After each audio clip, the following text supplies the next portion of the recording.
this is Rabbanit Sarna and Rabbi David Wolkenfeld. Welcome to the Straw Hat. We are the official podcast of Anshe Shalom B'nai Israel Congregation, an Orthodox synagogue in the beautiful Lakeview neighborhood of Chicago, Illinois. In this episode, we are turning to the high holidays.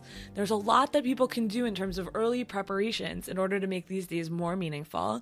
And so today we'll be talking about what adults can already start doing, how to prepare your children for these days, and how teenagers can start thinking about preparing to make these days as meaningful as possible. We'll round out the episode with an interview with our very own president of Anshe Shalom, Jeremy Treister. I heard you got something really frightening in the mail last week. Oh, yes. I got a terrifying package. It was the Ezra's Torah Luach for the coming year. This is the little booklet which contains all of the information for the liturgical calendar, which what our Torah reading is, what the Haftarah is, special minhagim, customs, practices of shul for the year, and the booklet for 5780 arrived in the mail last week, which means that it's almost 5780. Yes, which is a terrifying thing to contemplate on many, many levels. I had kind of a similar experience a few weeks ago in shul. I heard someone say, "Have you decided yet whether you're coming to us for second night of Rosh Hashanah?" And I was like, second night of Rosh Hashanah? Yeah, so it seems like people are already preparing for the Chagim, and with Tisha B'Av behind us, that's sort of the next big thing. So we thought we would dedicate this episode to preparations for Rosh Hashanah and Yom Kippur. We'll be talking about that in 3 different parts. So first we'll talk about some ideas about how adults might prepare, and then we'll talk about children, and we'll round up with a conversation about teenagers. Great. So to start off with our conversation about how adults can be preparing for these special days, there's a concept that Rav Soloveitchik was very famous for pushing called Ein Kedusha B'li Hachana. There can't be holiness without preparation, and the roots for this come in Seder Kodshim, which is all about, which is a section of the Talmud, a sixth of the Talmud, which is all about kind of the temple, and how every piece of stuff that was used in the temple and anything that was brought as a sacrifice to the temple, like, it all needed to be prepared, and you have to have like intention and foresight in every element of the temple functioning. But for our purposes, what we mean is that you can't have an experience of holiness without preparation and without really in advance doing some work that will then lead up to that experience. Experiences of holiness rarely just kind of present themselves because you showed up. I want to say even further. So the Vaetchanan felt that it never, there is no it's impossible. Objective, not objective, there's no like ontological, things aren't just holy because they are, and that's true for anything. Holiness is a function of human choices and human dedication. That's what creates holiness in all spheres. Holiness of land, holiness of time, holiness of objects, right? It's all the product of human dedication, human choices, and human striving. That's what creates holiness in every sphere. So it's, as a matter of philosophy, as a matter of halakha, Ein Kedusha B'li Hachana, there is no holiness without preparation, but I think also he meant that as a matter of like experience, and when we strive to attain Kedusha in our religious lives, one can't be naive about how that comes about. Mm-hmm. Yeah, and so instead of expecting I'll show up in shul on Rosh Hashanah and it will blow my mind, that is much more likely to happen with adequate preparation for that day. And we have this whole month of Elul, which we're not even all that close to. We have like a couple of weeks before the start of Elul. So if you want to do some kind of practice leading up to Rosh Hashanah, the time to do that practice is the month of Elul. And so the time to consider which practice you should choose is now. So some options for that might be some specific learning relating to Rosh Hashanah and Yom Kippur. There's all sorts of Jewish texts, halachot, philosophical texts relating to these days that we're happy to kind of give some guidance on. If you're looking for something in particular, you should definitely reach out. Some people take advantage of sort of all the mindfulness kind of culture that there is now. You can there's all these meditation podcasts and things like that, and just taking some time to really like be present and think and tap into what you want like the future year to look like. That might be a good kind of practice to take on during Elul. And then there's also people who find that through nigun or through singing. And there's definitely members of our shul who gather together to sing, and there's opportunities in shul to come together to sing. And we'll be creating some of those before Elul, or before, in the days leading up to Rosh Hashanah. But it could also be your Elul playlist, right? It could Right. be like while you're doing groceries, or right in between listening to podcasts, you could be listening to tracks that are melodies of the holidays. I think there's some of the most evocative melodies of Judaism are some of the melodies associated with Yemim Noraim. Definitely. And in shul, we do some things that prepare for Rosh Hashanah and Yom Kippur. So we say, L'David Hashem Ori. We add in a special psalm at the end of Tefillah. That's an extraordinarily beautiful psalm. And we also blow shofar every day in Elul. And shul will also be saying Slichot starting a week plus before Rosh Hashanah. And that is another great way to kind of add in the extra leading into the holidays. It's early mornings and late nights for Slichot, but it also kind of gets you ready for the intensity that will be Rosh Hashanah and Yom Kippur. I want to say two levels about how Slichot prepare. One, just technically, Slichot comprise a big chunk of the tefillot we recite on Yom Kippur night, and Kol Nidre and Nila. And so if you have been reciting Slichot up to Rosh Hashanah and between Rosh Hashanah and Yom Kippur, then the prayers that are you understand the form and the language and the structure of what Slichot are because you've been saying them for weeks. And I think that's a very different than this very odd, different way of praying and reciting prayers and the 13 attributes, and we repeat them many times in these poems. What is this? Well, we've been actually, it's not the first time, right? That not your first rodeo if you've been saying Slichot. And also, look, what it's really about, Slichot, are asking God for forgiveness. And I just think that's also something that, the broader process of repentance, of reaching out to friends and family and neighbors, people whom we have wronged, and thinking about our own actions and ways that we're not living up to our highest ideals, or ways that we are really proud of that maybe could be reinforced and could spread to other parts of our lives. That's not something one just wakes up on Yom Kippur morning and has clarity about those matters. That also requires a lot of thought and preparation. I think some of the learning that people could do, the studying, could be works of tshuva and repentance and ethical improvement, and some of the preparations can be the conversations with friends and family, the moments of introspection, taking a walk, whatever it may be, to have those thoughts and come to that clarity. That also I think takes a lot of time. Yeah, definitely. And in terms of, I've found almost every year time to journal before Rosh Hashanah, sometime during Elul, and that's been a really important part of my practice. And the other thing, I don't get to do this every year, but the years that I have done it, it's been very helpful, is sometime before Yom Kippur, look at the vidui and make notes next to each one. The confession, the long confession of not behaving respectfully to parents and teachers, or lashon hara, improper speech, or all sorts of things. And to notes next to some or all of them of ways in which I need to confess from the past year or past years before that. And that makes those moments of confession during Yom Kippur much more powerful when I'm not just saying words, but really tapping into memories that bring the feeling that I try and bring back is a feeling of shame. Memories that make me feel ashamed. And it makes that part of Yom Kippur extremely powerful, because you work through those feelings of shame, and then by the end of Yom Kippur, after having said that confession a number of times, you're ready to kind of let go of that feeling of shame. And that's a very strong feeling for me. There are kind of expanded, annotated versions of the vidui out in publication. There's one version that's printed in the back of the Koren Sachs Machzor for Yom Kippur. There's another version in the back of the Art Scroll Machzor for Yom Kippur, which takes each of these items in the confession and expands them in ways that are much more let's say for most of us who commit more mundane sins, it's much more relatable, but in a way, and phrased in a way that can really drive home the point of indeed how these are all things that are relevant for our lives. So we all have things to ask forgiveness of, whether of God or of other people. And another way that actually today, when you're hearing this podcast on Wednesday, that we're opening up our high holiday seating request forms. And that's actually, it's worth it to be thoughtful about who you sit next to on Rosh Hashanah and Yom Kippur. When I was in seminary, we used to say that the person you sit next to on for Slichot and for Yom Kippur becomes a davening chavruta with you. You share this experience, and it's a very deep experience to daven intensely next to somebody. And so it's worth kind of, the seat request form isn't just just some like competition of who gets fancy seats. Not that we have any fancy seats. No, all our seats are all fancy. our seats are fancy. Every Sorry, seat in Asher Shalom is a fancy seat. yes, that great little blue upholstery. But actually, who's going to be a good spiritual partner for me in these days?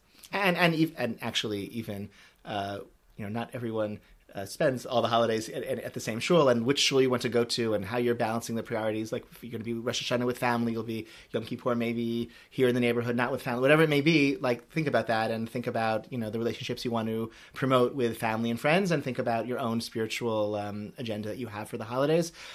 Just on a matter of logistics, if you are a member in good standing, that means that either you've paid off your membership for this coming fiscal year at the shul, or it means that you've set up a payment plan to be in good standing. Then you can request tickets, and they'll be provided to you at no extra charge. If you're listening to this and not a member and want to spend the holidays with us, there'll be a time to purchase tickets, and that's also, we're happy to have you with us.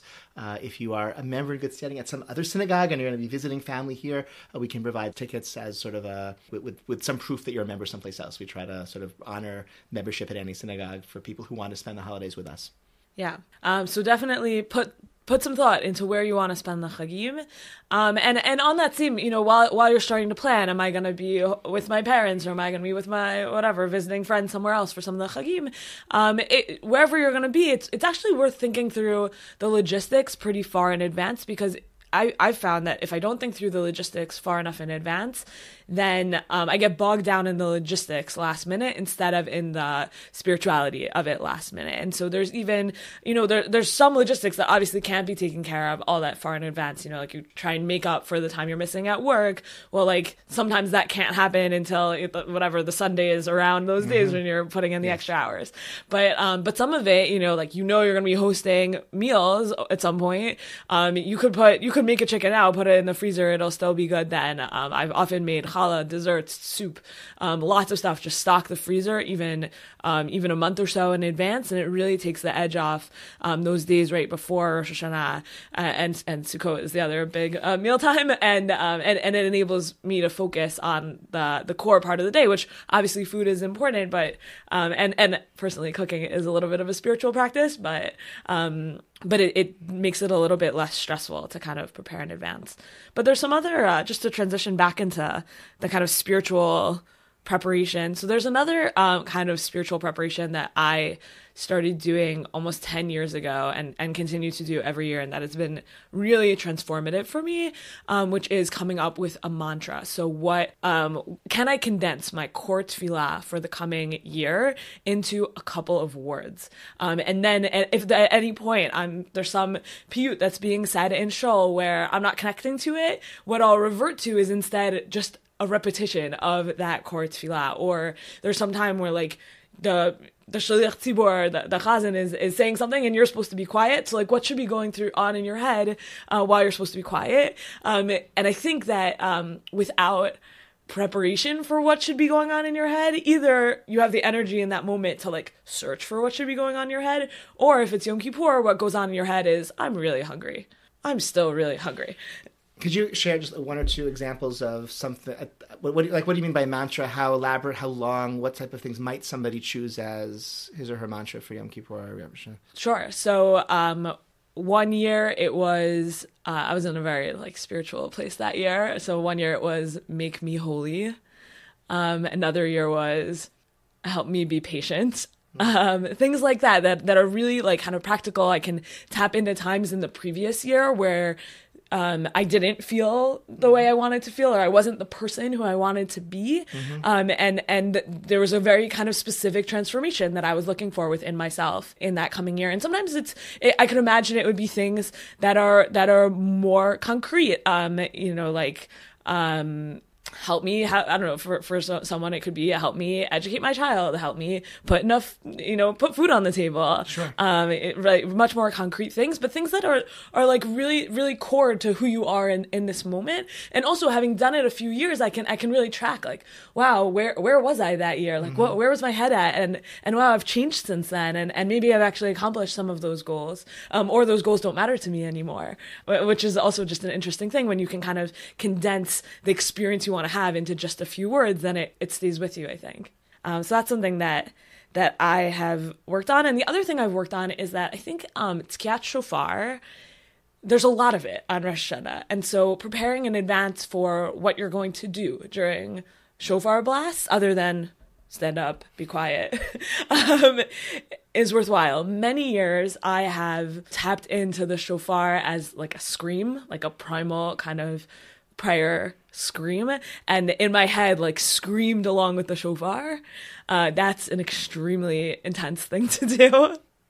And not every year. I'm not up for that every year. But there's other, it's an Eit Ratzon. Like it's a time when we feel like the heavens are open to us. And especially because that's then also the end of Yom Kippur, right? So it's something that you're tapping into all of Rosh Hashanah. And then also at the end of Ne'ilah to have that same practice going on, that kind of all is a lead up to that non-mitzvah shofar blast.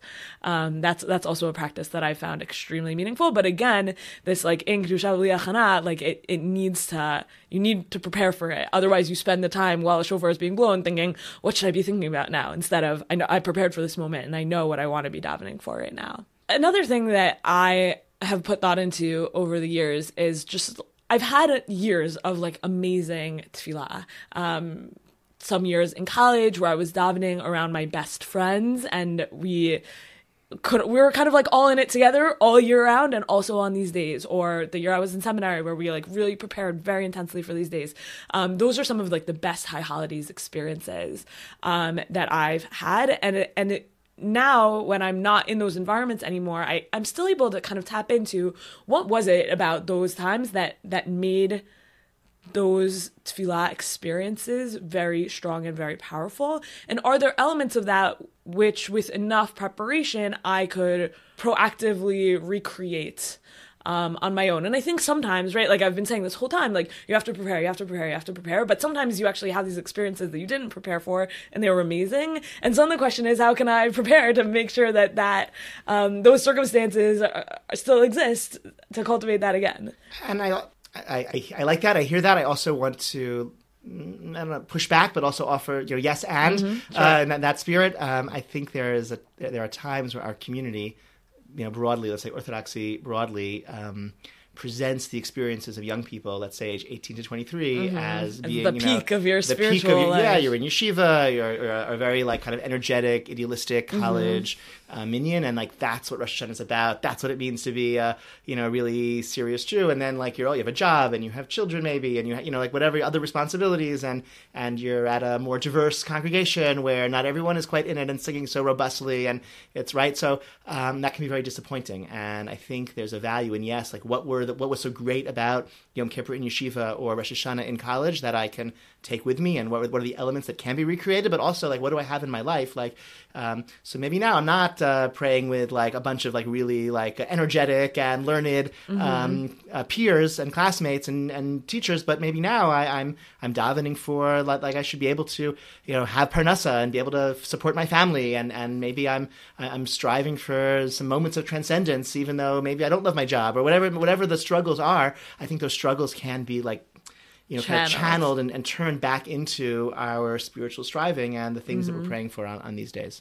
Right. And in a sense, right, like now that you're in a place in life where you have like actual responsibilities, right? Like there's really some very specific rules about who can daven from the Amud on, like who can lead tefillot on these days. And in most communities, they're not fully observed. And we have all these reasons why we don't observe those rules anymore. But some of them are, you need to have real responsibility.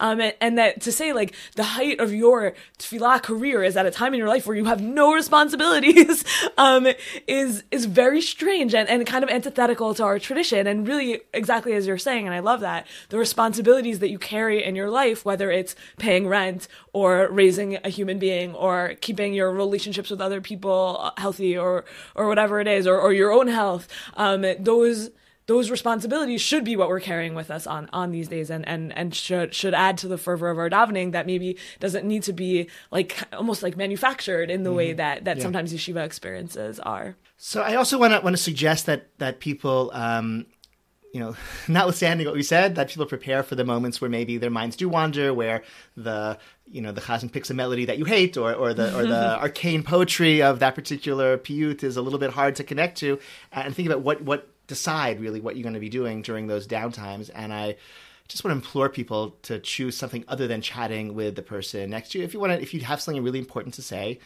like a really important friend you haven't seen, or something you need to apologize to for whatever, some offense that you realize as you're standing there. So take them outside and talk to them in the lobby, or go outside, take a walk around the block if you need to.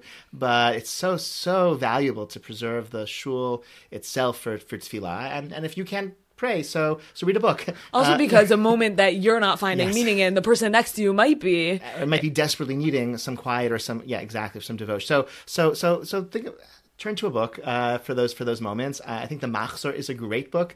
I think if you're not connecting to the text as a prayer at that moment, you can maybe appreciate it as literature, as a poem, try to unpack the structure, see the commentary printed to that piyut. And we're very fortunate to have these Rabbi Sachs Machzorim. Really, not many shuls are still using these like really outdated, difficult to understand. Like I grew up with the Birnbaum Machzor, and like the English is not, it doesn't lift you up in the way that the Sachs translation and commentary really do. Yes, I absolutely. And the nice thing about these editions, they have essays in the front and there's commentary in the back. There's lots of material there that one can turn to if at that moment or for some moments that tefillah isn't engaging. Also, I think it's appropriate to bring a book with you to shul, a shul book for several shul books that you bring with you and that you can read. These should be Jewish books that that are that make you feel. If you spend 20 minutes, reading them, you still feel that you're having a Rosh Hashanah, having a Yom Kippur experience, because these are books of Jewish content and Jewish value. And in that way, you're going from tefillah to your own reading to praying with the congregation to whatever it may be. You're still in the moment. And you're also not taking away from the experience of others. So that's also something that requires some preparation. If you don't bring a book with you, then you're not going to be able to read a book, during those moments, and maybe you'll be more tempted to talk to your friends. But if you bring a book with you that you're excited about reading, that you're interested in, that captures your imagination, then when you're not in the davening, like really, intensely, then you have something else that's also not disturbing others and keeps you in the spirit of the day and keeps you there in that place. And speaking of reading, there's also some reading that people can do before Rosh Hashanah and Yom Kippur to help get into the feeling of it. So do you want to talk through some options? Sure. So again, the Machzor, the Machzor that we have with the commentary and the introduction by Rabbi Sachs, phenomenal books. And if you pick up a copy before the holidays, you can also familiarize yourselves with the prayers. If you're familiar with our tefillot mostly from Shabbat or weekdays, like Rosh Hashanah is really different, Yom Kippur is really different. A lot of extra things are thrown into the mix, and it can catch you by surprise if you don't know. So I think for all of us, we can benefit from just going through the Machzor before the holidays and familiarizing ourselves with the prayers and their meaning and what they're about, so that we can really just be more in the moment and less analytic at the time of the holiday itself. Rabbi Sachs actually took all of his introductions from all of the Machzorim that he published and put them together in one book. It's called Ceremony and Celebration. So he's such a wonderful essayist. He's really at that genre. He's just phenomenal at, and he's so great at capturing like big themes of the holidays and just presenting it in simple language in a way that's like, oh yeah, of course that's what the holiday. I remember, I think Yom Kippur, he says, every moral human being struggles with how do you live a moral life without being consumed by guilt? And Yom Kippur is the answer to that question. Oh yeah, I guess it is, right? And why couldn't I say that, right? Yeah. Beautiful, right? So he has like a book of that worth of that. It's called Ceremony and Celebration. A great way to prepare for the holidays. Two books which I have not read, but which both are recommended very highly by people I know and respect. One is a book called Rendezvous with God by Rabbi Nathan Laufer. It's published by Koren. Also like sort of taking the entire season of holidays and explaining how they tell a story of the Jewish people's relationship with God and how an individual can tap into that story and be inspired by that story. There's a book that's also very popular called This Is Real and You Are Completely Unprepared, The Days of Awe as a Journey of Transformation. I think Alan Liu is the author, and we have a copy of it upstairs. Okay, a very popular book. I think also, I think the title kind of says what it's about, but again, like being able to use these days, not just as like, hey, I'm in shul a lot of hours these 3 days of the year, but no, actually this is a chance to grow as a human being. And I think that's we always want to grow as human beings.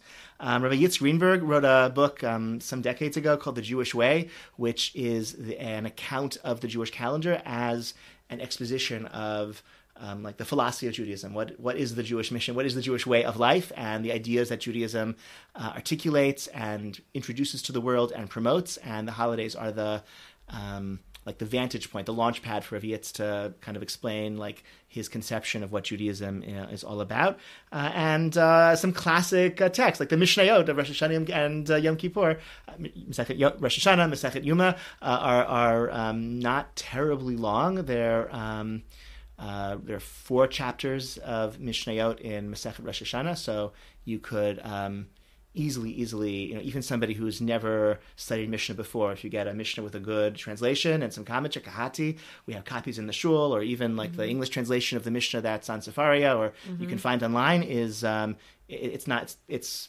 accessible to anyone listening to this podcast. Yuma contains a lot of information about the sacrificial rites on Yom Kippur, so it's a little more challenging, but the reward is if you know it, then you'll understand more about the ways in which those sacrificial rites then inform the prayers themselves on Yom Kippur, like the avoda that we say on Yom Kippur itself. We've given a lot of suggestions about how adults can prepare for these days, but what about children? Great. So let's talk a little bit about children. And we assume that there are few, if any, children listening to the podcast, but we know that a lot of parents of younger children do listen to the podcast. So this is how adults who are parents of children can help those children prepare for the holidays. So many of these ideas come from Rabbi Goldmans, who has a regular column, or had a regular column in the OU magazine and on the OU website. He's an educator based in the New York area. I believe he's currently teaching at Mayanot, which is a yeshiva high school in Teaneck, New Jersey. And I think he has really, over the course of his essay, I've shared them in other venues before, I think so many of his essays have really inspired ideas for how parents who love Judaism can be effective at transmitting that love and transmitting our commitments to our children. So that is, when at the outset, many of these ideas are his, and I encourage people to find his writings on the OU website and other places where you can find them, and I think it's very worth taking to heart.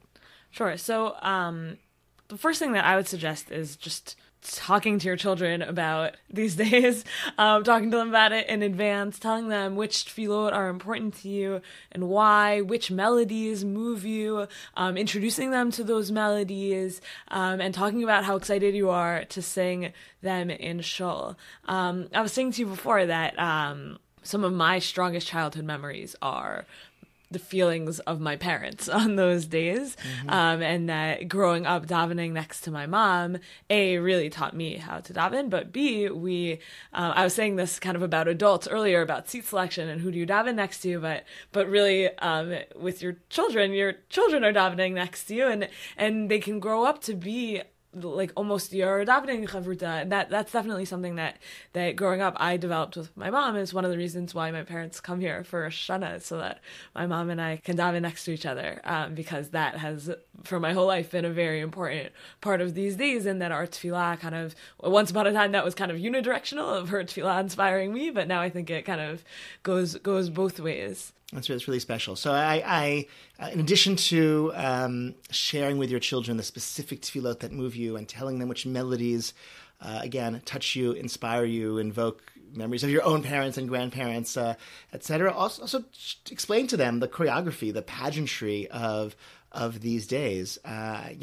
have very strong memories as a child of, we were not big shul goers, but we did go on Rosh Hashanah Yom Kippur, and so did like all of New York City. And just I felt really special just to be out and about and to see all these other Jewish people wearing their Yontif clothes, traveling to and from shul, sometimes in taxis, sometimes on foot, and just seeing the whole city transformed by this like visible presence of so many Jews in our Yontif clothing out and about on the holidays. Like there was that was really different. That's the pageantry of the holiday. Like I think that's, we don't, our neighborhood is not quite as Jewish, but the shuls are filled, and there's something very, that's the pageantry of the day. That's the Yemim HaNoraim, the days of awe, that like people come out of the woodwork and they want to be in a shul. And when you leave our shul and you walk up the street, you see people coming out of the other congregations in the neighborhood as well. And there was a little bit of that experience of just walking about our neighborhood and seeing so many people celebrating Rosh Hashanah, and within our shul, the moments when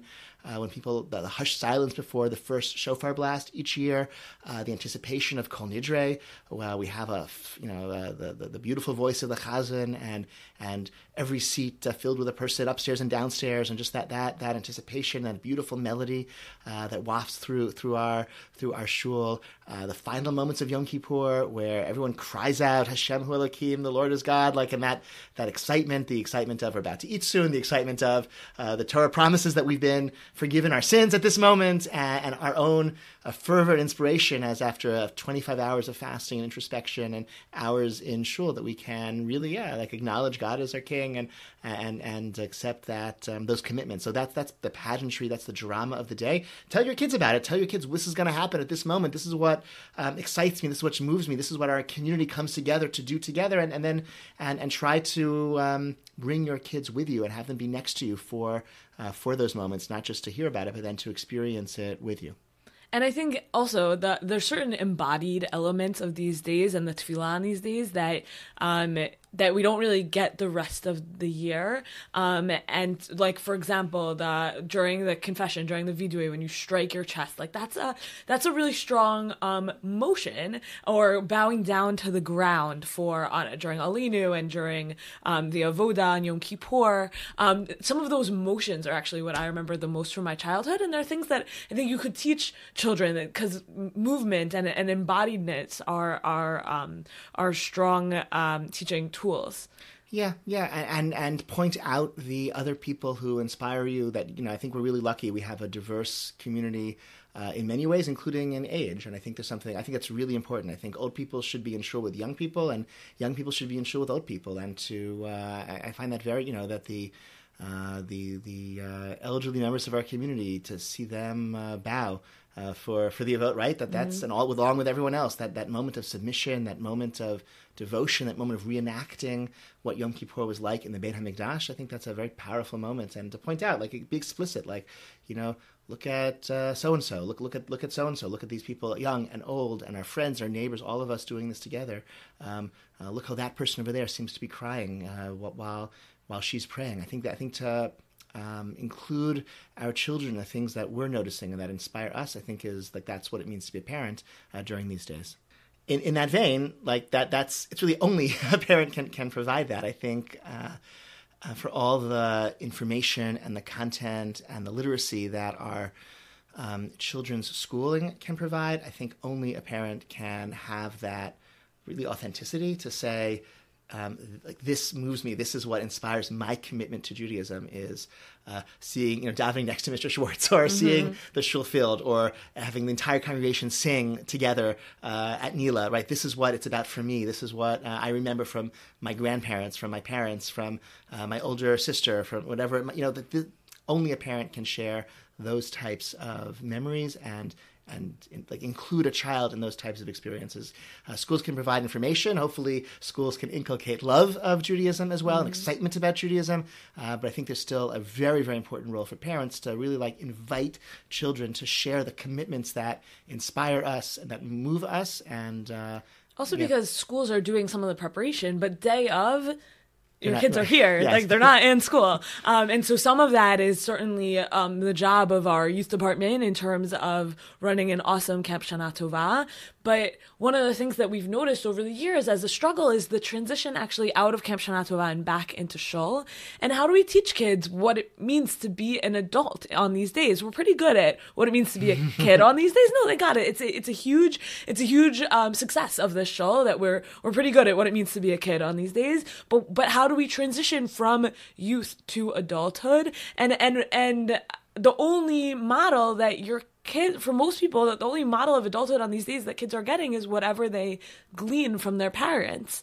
And so the more explicit, especially people with kids who are old enough to really be forming shul memories, the more explicit you can be about this part of shul is very important to me. Maybe I'm going to go grab you from the J for, in advance of this part, and it's going to be about this time, and I know where to find you, and we're going to go because I want to show this to you, because it's important to me to show it to you and that we experience it together, and then you'll go back to being a kid, but give them like a glimpse of what your adulthood is like so that they feel like excited to grow out of Camp Shana Tova and come into Shul and be with you for the whole of the day and not just glimpses here and there of the important bits. Yeah, and we're really trying to accommodate those types of moments on our part, our end in running Camp Shana Tova. Yes, you can claim your child for 20 minutes or for 10 minutes if you want them to be sure to hear shofar blowing or be sure to be next to you for Tana Tokef or for the Avoda on Yom Kippur to bow with you. Like we can accommodate that. We want to accommodate that, and we encourage you before the holiday to look through the machzor and decide what moments you want to have your children with you, and then to tell your children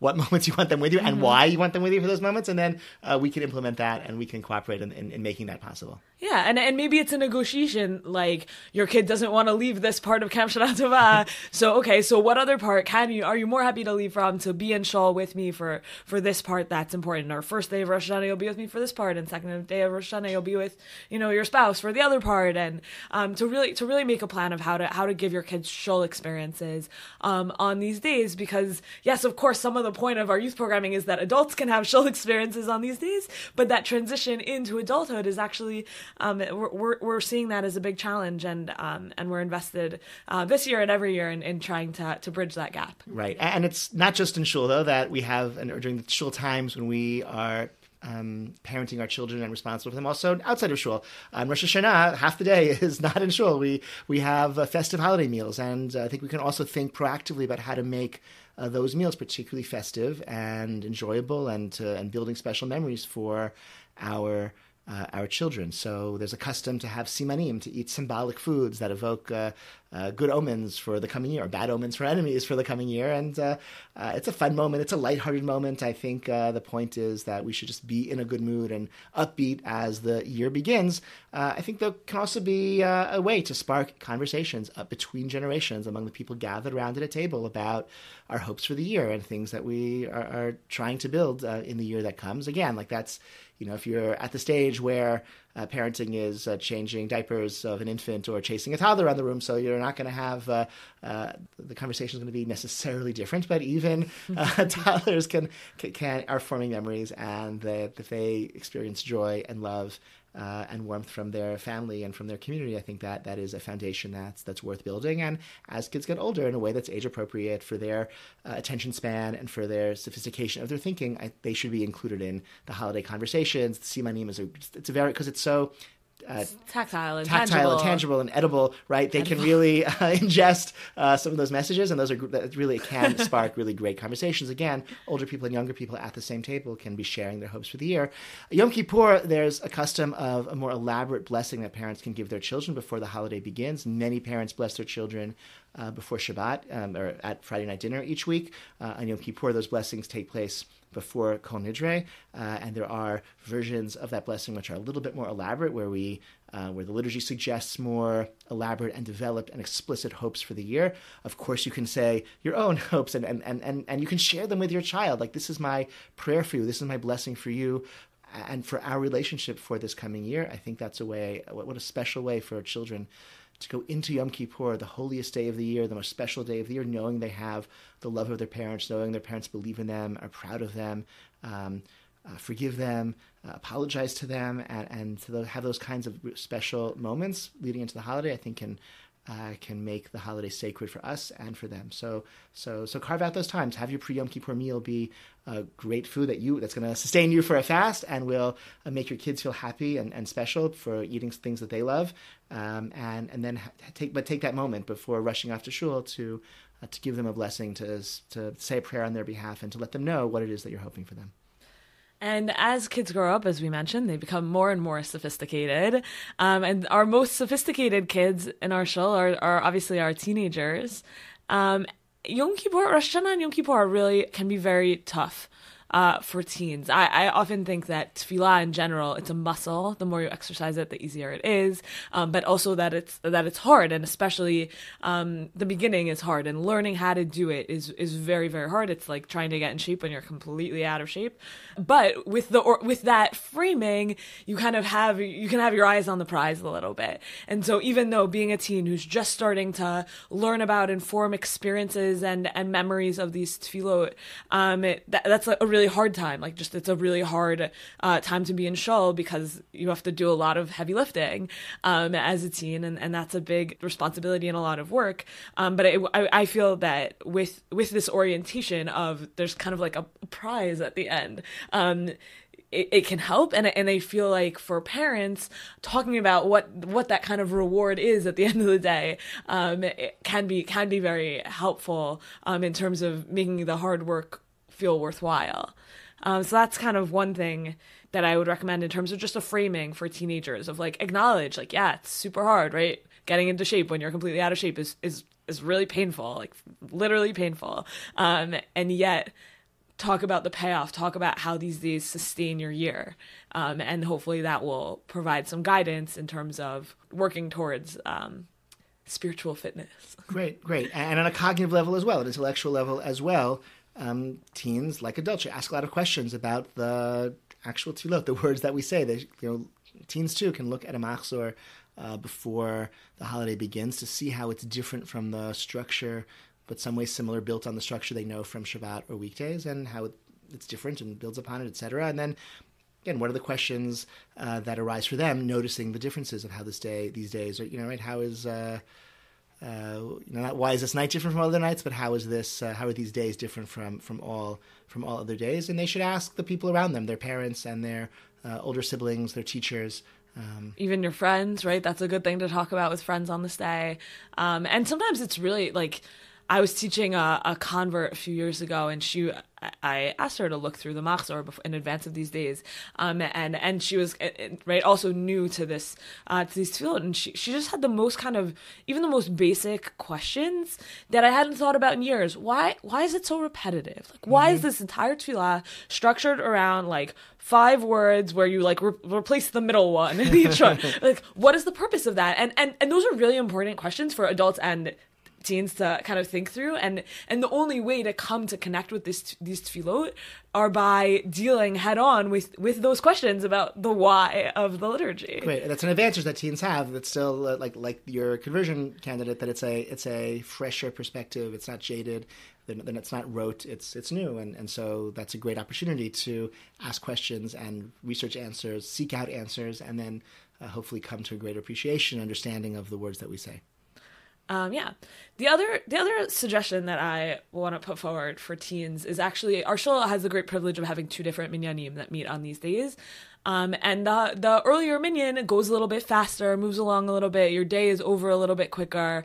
And it's not crazy to consider encouraging a teenager to go to the Hashkama minyan. Encouraging a teen to wake up early sounds a little bit crazy, but actually the payoff is they can nap in the afternoon, or they have more of their day to be with friends, or to read, or to relax, and to be on their own time, and also have a real authentic, full prayer experience, just a little bit faster, a little bit more efficient. It's a smaller room downstairs, so it takes less time for the Torah to be brought out and brought back, and there's no long sermon. Right, so it's just a more efficient, less pomp and circumstance kind of tefillah, but with great prayer leaders and with members of the congregation who are there praying with you and leading. And I think really for anyone, but especially for teens who find the length of high holiday tefillah to be a challenge, this is a great way to have a substantially shorter tefillah, but without skipping any of the parts. Right, exactly. And if you want to be working with us in our youth programming, that is another way to get in a lot of tefillah and also work in our youth programming, would be to go to the Hashkama minyan. And a final suggestion for teens, like we suggested for adults, bring a book with you to shul for when you get a little bit tired of singing that same song to the same piyut, or something seems to be dragging on a little bit too long for your attention span, to have a Jewish book that allows you not to disturb other people because you're not going to be talking. You'll just be in your book, and the book hopefully can be enriching and inspiring. There's a whole series of books the Maggid says, Tales of the Maggid, which several generations of my family have enjoyed reading on Shabbat and on holidays, and I think that could be an appropriate shul book. But really, there's countless others, but that again requires thinking through in advance, like how can I be in shul on these days for sizable amounts of time, as my parents want me to, as maybe I want to as well, but without going out of my mind with boredom or distracting other people around me by talking to my neighbors. And what book can I bring with me that will still be appropriate for the themes of the day, and also capture my attention when the tefillah might not. Yeah, and I think just as we started out at the beginning of this podcast, these are tough. They're hard because you're trying to achieve something that's really, really good. And the only way to achieve really, really good things is through hard work and preparation. And that applies to people of every single age, adults, kids, teens, everyone. But owning that it's hard helps us to actually get there, right? Instead of saying, oh, that's so transformative, like, how exactly are you going to be transformed by these days? Well, you're going to be transformed by these days by putting in the work even already now, in order to make them transformative. So we're here today in Schlensky Studios with our very own president of the shul, Jeremy Treister. Welcome. I'm thrilled to be here. Yeah, I think you've been a fan of this podcast from the beginning, right? Definitely. I share it widely and listen to it every week. Oh, thanks. Comes out every other week, But anyways, so as I mentioned to you, this is kind of a High Holidays themed episode, and you had some thoughts about kind of the administration of the shul and how we've dealt with the High Holidays differently over the years. Why don't you tell our listeners about that? Well, even the synagogue office, and it's funny because a lot of people get emails from Steve and Haley in the office, but very few people have ever met either of them, unless like they're at the summer soiree or during the week, middle of the day, because usually for morning minyan they're not here, and afternoon minyan often not either. But so much happens in the office related to getting ready for the holidays. Getting the dues notices out, collecting the dues, getting the tickets for the Rosh Hashanah Yom Kippur. Used to be a very manual process, and over the years, just by getting better systems in place and having Shul Cloud, which is a software as a service cloud system, it's just improved that whole part of their operations tremendously. Yeah. So who kind of makes those decisions? Who decided we should be on Shul Cloud? Like, how does the back end of the shul sort of work? Well, if you go way back when I was treasurer, in the late 90s, we selected a different system. This was way before the idea of a cloud-based application was even available. We put a system in place to replace basically a bunch of spreadsheets. And that was a great interim solution. But at that point in time, as a treasurer, I kind of did a bit of an RFP along with the office staff. The office staff wasn't as strong at that point in time. Let's put it that way. And just a small group of us looked and talked to different synagogues and what they were using and made a selection that way. And now it's a much more professionally run operation here. So a lot of those kind of decisions will actually happen with the office staff itself, kind of consulting with me for certain things, maybe the treasurer for certain things. It kind of depends what the thing is. So you've been on the executive committee for many, many years as treasurer and as vice president of the House and now as president. Yeah. What kind of changes have you seen in the shul over all that time? The biggest change that I've seen is, in my role as president especially, is I've seen more and more people wanting to get involved. Like, more and more members who actually want to come to board meetings who aren't even on the board. People getting involved in the work of committees to make positive changes for our community here. We're getting younger members, and of all ages really, but people of all demographics wanting to get involved, participate on the board, and help be part of guiding the direction of what we're doing here. Mm-hmm. And you mentioned to me before that that's kind of one of the major goals of your presidency is that work of connecting people into volunteer opportunities with the shul. Yeah, the best thing is just to see lots of people basically developing leadership skills, either bringing in what they do professionally to the synagogue or working on things that they don't get to do professionally, that they can maybe help them grow in other ways. I think there's a lot of different reasons that motivate people to get involved in synagogue politics and operations, and it's great to see people who just want to help. How did you first decide to get involved in the shul's leadership? Actually, when my wife Rachel and I joined in, I think, 94, 95, the community was quite small, and anyone here who was kind of a regular attendee of services and had opinion about anything was often invited to get involved. And that was before you guys had any kids or anything, right? That's right. Wow. So you had time on your hands, I guess. True. And then now you've been president for the last 3 years? 3.5 years. 3.5 years. Rounding out your term, what have been some of the big wins of your presidency so far? There's been a few things that maybe not even is heard about. We had, and this was actually in the news recently, some kind of almost embarrassing article about the condition of some cemeteries on the south side, in Hyde Park at Oakwood Cemetery. And actually, our cemetery looks good. There's another cemetery next to it that's not Ante Shalom's. It's not our asset at all, or liability, whatever you want to call it. We actually have some people whose ancestors are buried in our cemetery, and for many years they've been coming to visit the cemetery. And I became aware of this as president, that they were complaining about the condition of the cemetery, and I decided to reach out to them and see, what we could do to work together. And without even asking, they gave us a very significant donation to help us redo major parts. So we brought earth moving equipment and all this stuff, and there's a bunch of pictures about it. It was shared when it was first done. But that was like one example of something where everyone was just complaining about it, but actually nobody really had quite a solution. But so the person who's complaining, I just asked them, here's our issue. We have this cemetery and we have no members here who have anyone buried there that they know of. So that's why it's been kind of neglected. So we do the minimum necessary to mow the lawn and remove the weeds, but it's been hard to really keep it maintained. I said, well, we have people buried there that are very important to us. And interestingly enough, it's the Libman Broom Company, which is in Southern Illinois. And I guess Chicago was the genesis of the whole broom industry, I guess, at some point in time. And it was a big industry here. And Libman continues as like a USA-made company, and it's still in the state of Illinois, just not in Chicago anymore. So that was one example. I heard the coffee station was your project. Well, that was so the coffee station was actually a campaign promise. Oh, looks like you came through. So I said, if you vote me in as president, we're going to have a coffee bar here.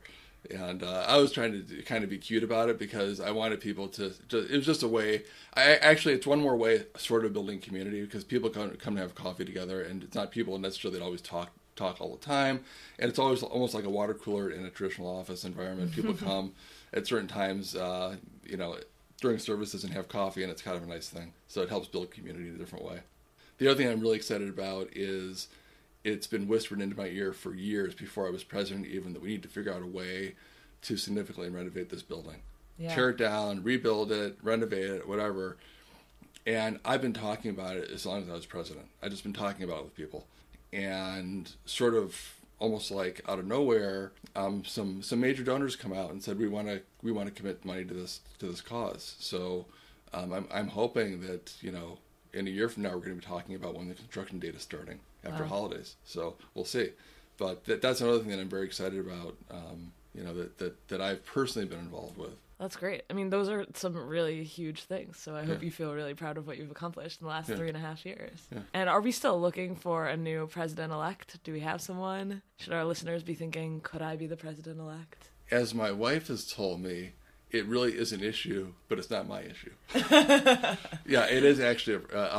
It is a bit of an issue. I think the nominating committee has identified somebody to be sort of an interim president, only committing to a two-year term, while the next president, who may commit to 2 to 4 years, will come in as president-elect in a year from now. So that's the current thought process. But if you have any great ideas, reach out to me, reach out to the nominating committee. Yeah. The nominating committee information about that's been in the bulletin for a few weeks already. Yeah, so that's one more thing that I've really tried hard to do. I heard feedback that the board meetings were secret, that nobody knew who was in charge of things. And one of the things I did as president also is we started putting the board meeting minutes all online. So they're if you're a member, you can log into the site, you can see the meeting minutes. And it's actually encouraged people to ask questions and come and participate.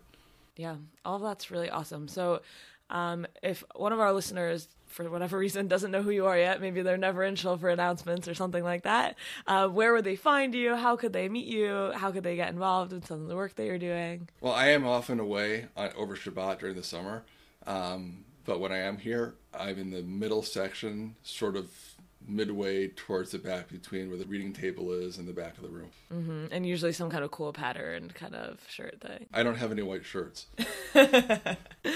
Awesome. Well, thank you so much for coming in and taking the time to join us and share some of your thoughts about the show. Thanks for having me. Thank you so much for listening to this episode of The Straw Hat. As always, we're so grateful to our producer, Haley Leventhal, for all of the hard work she puts into making these episodes possible. If you have positive feedback, we're happy to receive that by email, voice note, in person, any way that you feel good about. And if you have negative feedback, we will take that through shofar blasts. You can sound it out through the blasts of a shofar. Have a wonderful week. Thank you again for listening.